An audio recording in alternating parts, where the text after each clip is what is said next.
Hai semuanya, balik lagi sama Challenge Sarjana. Kelihatannya kayak tempat hiburan mewah kan? Tapi siapa sangka tembok ini dulunya jadi saksi bisu ambisi gila Hitler. Transformasi bangunan-bangunan Nazi di video kali ini, aku jamin bakal bikin kalian shock deh. Hai, aku Jenny, yuk kita bahas. Nomor 12. Berghof. Dulu, tempat ini adalah markas besar sekaligus rumah peristirahatan kedua Hitler yang paling terkenal di pegunungan Alpen Bavaria. Di sini, Hitler sering banget ya nerima tamu-tamu penting negara sambil menikmati pemandangan gunung yang cakep banget. Cuma waktu akhir perang, bangunan ini hancur kena bom sekutu dan sisa-sisanya sengaja diledakin sama pemerintah Bavaria di tahun 1952 lalu untuk mencegah tempat ini jadi lokasi pemujaan neo-Nazi. Sekarang pun area Berghof udah jadi bagian dari pusat dokumentasi Ostersalzberg, yaitu Museum Edukasi Soal Kejahatan Nazi. Di sana, para turis bisa masuk ke sisa bunker bawah tanah yang dulunya nih digali paksa 6.000 pekerja. Ya, meskipun bangunannya udah nggak utuh, tapi aura gelapnya masih kerasa banget loh.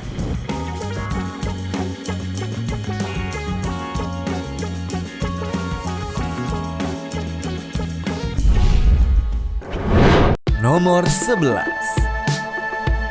Bandara Tempelhof. Bandara ini dulunya dirancang sama arsitek Ernest Sagebiel sebagai bagian dari rencana gila Hitler untuk bikin Germania, yaitu ibu kota dunia yang super megah. Harusnya bangunan ini punya panjang sekitar 1,2 km, di mana arsitek terkenal Sir Norman Foster pun sampai menjulukinya sebagai ibu dari semua bandara. Lagian bayangin aja, fasad batu kapurnya yang kolosal itu masih jadi salah satu bangunan tunggal terbesar di dunia sampai sekarang ini loh. Dan setelah berhenti beroperasi di tahun 2008, warga Berlin mutusin untuk nggak ngancurin tempat ini, tapi malah dijadikan taman publik bernama Tempelhofer Feld. Luasnya mencapai 386 hektar alias lebih besar ya daripada Central Park di New York. Sekarang, bekas landasan pacu yang dulu dipakai pesawat tempur Nazi itu malah ramai dipakai orang untuk main sepatu roda, main layangan, piknik, bahkan gedung terminalnya pun juga dipakai untuk pameran sama festival musik.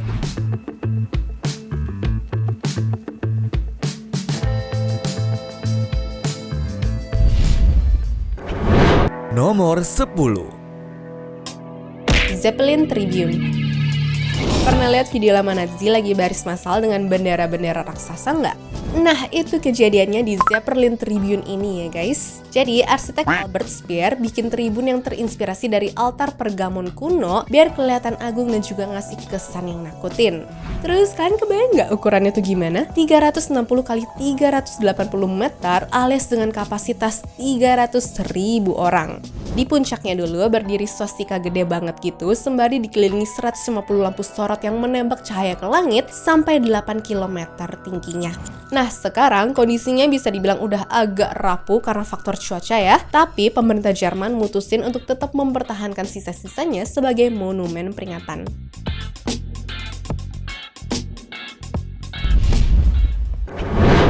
Nomor 9. Olympia Stadion.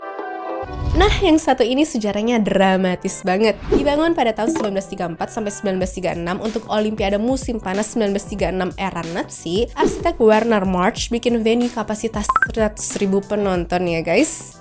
Hitler pun pakai event ini untuk pamer supremasi ras Arya ke seluruh dunia.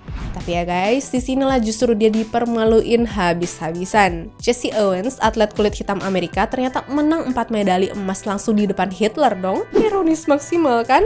Nah, setelah direnovasi pada tahun 2004, stadion ini sekarang jadi markas kebanggaan klub sepak bola Hertha BSC dan pernah jadi lokasi final Piala Dunia pada tahun 2006.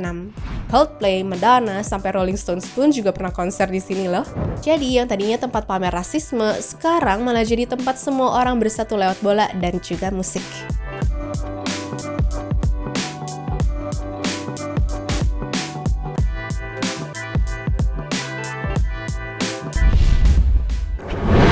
Nomor 8. Prora. Nah, kalau yang ini gokil sih ukurannya. Kompleks bangunan sepanjang 4,5 km ini terletak di pinggir pantai yang tadinya mau dijadikan resor liburan raksasa untuk 20.000 pekerja Nazi lewat program mereka. Sebenarnya sih, ide ini cuma biar rakyat seneng aja ya. Namun waktu perang pecah di tahun 1939 lalu, pembangunannya pun mendadak di stop dan gak pernah selesai dibangun lagi. Bangunan beton yang berderet identik ini saking panjangnya sampai kelihatan gak ada ujungnya kalau dilihat dari pinggir laut loh. Dan setelah puluhan tahun dibiarin begitu aja, sekarang nih Prora diubah total jadi real estate paling mahal di Laut Baltik. Gila ya, bangunan yang tadinya kusam itu disulap jadi apartemen mewah, hotel bintang 5 dan hostel estetik. Sekarang harga satu unit apartemennya di sini pun bahkan bisa nembus 700.000 euro alias miliaran rupiah loh guys.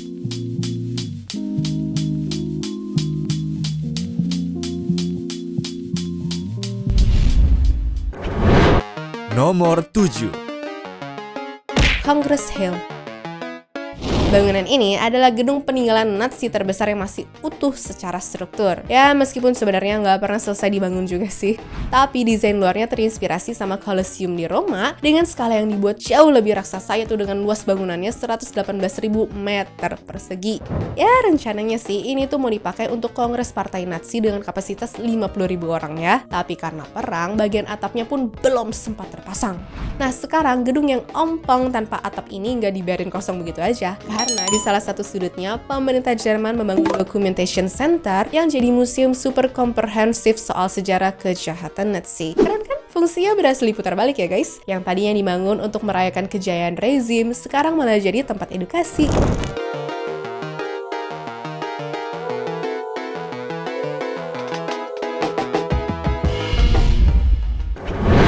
Nomor 6. Sarang Elang. Banyak yang nggak tahu kalau sarang elang ini adalah hadiah ulang tahun ke-50 untuk Hitler yang lokasinya ada di puncak gunung setinggi 1834 meter. Nah, buat nyampe ke atas, kalian pun harus naik lift berlapis emas yang nembus perut gunung loh. Ya, di zaman itu mah teknologinya udah canggih banget kan? Tapi anehnya, Hitler sendiri sebenarnya takut ketinggian dan jarang banget ya kesini.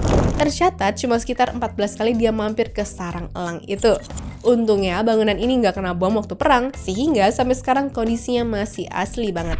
Nah, saat ini Kelsen House pun udah berubah jadi restoran serta beer garden yang populer untuk turis, di mana ruangan yang dulunya dipakai Hitler untuk menjamu para diplomat dunia, nyatanya malah bisa kalian pakai untuk duduk santai loh sekarang.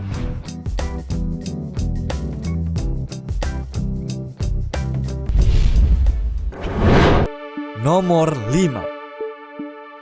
Sofian Palais. Gedung megah di Hamburg ini dulunya adalah markas besar militer Nazi yang arsitekturnya tuh super kaku dan penuh simbol kekuasaan. Gayanya yang kolosal itu emang sengaja ya dibuat biar orang ngerasa kecil di depannya. Nah, bangunan ini pun sempat jadi saksi bisu atas koordinasi militer Jerman selama Perang Dunia Kedua di wilayah utara loh.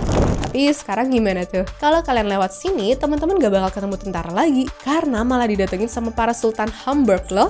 Gedung ini pun udah direnovasi total jadi kompleks apartemen super mewah bernama Seven Terrassen yang nggak bisa dimasuki sembarangan orang juga. Wow, transformasi ini sempat bikin perdebatan karena ngubah bekas bangunan Nazi menjadi hunian elit.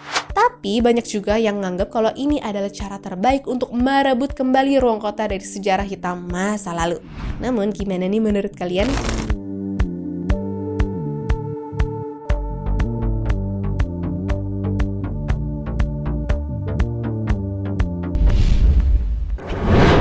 Nomor 4.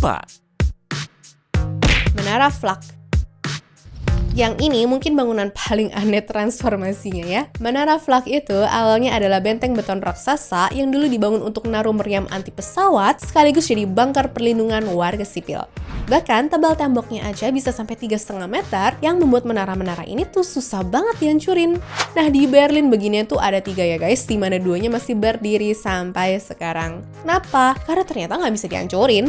Dinding betonnya tuh terlalu tebal sehingga nggak ada inisiatif besar ya untuk membongkarnya. Terus solusinya apa dong? Ya udah pakai aja buat apa kek? Ada yang dijadiin toko musik, ada yang jadi klub malam di Hamburg, bahkan ada yang jadi akuarium publik raksasa bernama Haus des Meers di Wina ya guys. Gokil banget ya.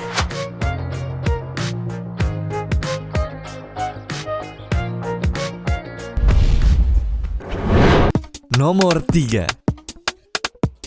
Hermann Göring Werk. Dulu, ini adalah salah satu kompleks industri baja terbesar di dunia yang dibangun sama pihak Nazi untuk mendukung ambisi perangnya mereka. Namanya pun diambil dari tangan kanan Hitler, yaitu Hermann Göring, yang memang ditugasin untuk ngamanin produksi besi sama baja Jerman. Pabrik ini dulu hire ribuan orang, termasuk pekerja paksa yang kondisinya memprihatinkan selama masa perang. Dan setelah perangnya tuh selesai, pabrik-pabrik ini nggak langsung dihancurin total dong. Kenapa sih begitu? Karena Jerman butuh industri untuk bangkit lagi ya. Baru deh seiring berjalannya waktu, perusahaan ini ganti nama serta struktur kepemilikan. Ya, meskipun sejarahnya kelam banget karena urusan pekerja paksa, tapi area industri ini tetap jadi tulang punggung ekonomi di daerah Salzgitter sampai sekarang ya teman-teman.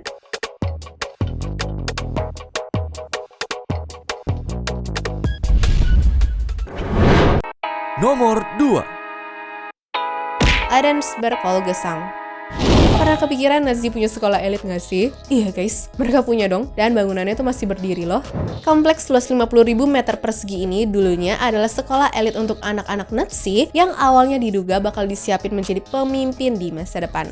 Di sini mereka digembleng habis-habisan soal ideologi rasis biar jadi manusia unggul versi Nazi ya, bahkan secara fisik juga harus kuat. Nah, bangunannya sendiri terbuat dari batu alam yang bikin kesannya seperti kastel abad pertengahan, tapi dengan sentuhan modern yang kaku gitu. Namun sekarang tempat ini sudah bersih dari ideologi Nazi dan berada di tengah Taman Nasional Eiffel ya guys. Bahkan sejak tahun 2006, Volkswagen pun dibuka untuk umum sebagai pusat edukasi sejarah sama ekowisata kok.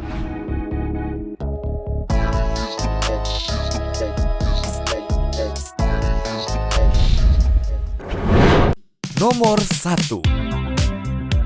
Berliner Platz. Dan terakhir ada alun-alun di Berlin yang dikelilingi gedung-gedung bergaya arsitektur Nazi ya guys. Jadi gedung-gedung di sini dulunya dipakai untuk kantor perusahaan asuransi negara serta organisasi buruh Nazi yang bernama German Labor Front. Nah, kalau kalian berdiri di tengah alun-alunnya, sebenarnya teman-teman bisa ngerasa seperti masuk ke mesin waktu era 1930-an karena bentuk lingkungannya tuh yang gak banyak berubah. Uniknya, gedung-gedung yang dulu tuh dibangun untuk administrasi otoriter itu sekarang malah dipakai untuk kantor dinas pembangunan perkotaan dan juga lingkungan Senat Berlin loh teman-teman. Ya, ibaratnya sih udah kayak bentuk ironi dari arsitektur ya. Bangunan yang dulunya dirancang untuk melayani sistem kediktatoran, sekarang malah jadi melayani rakyat. Plot twist sejarah emang gak ada obatnya ya guys. Anyways, cukup sampai di sini ya guys video hari ini. Sampai jumpa di video selanjutnya. Dah.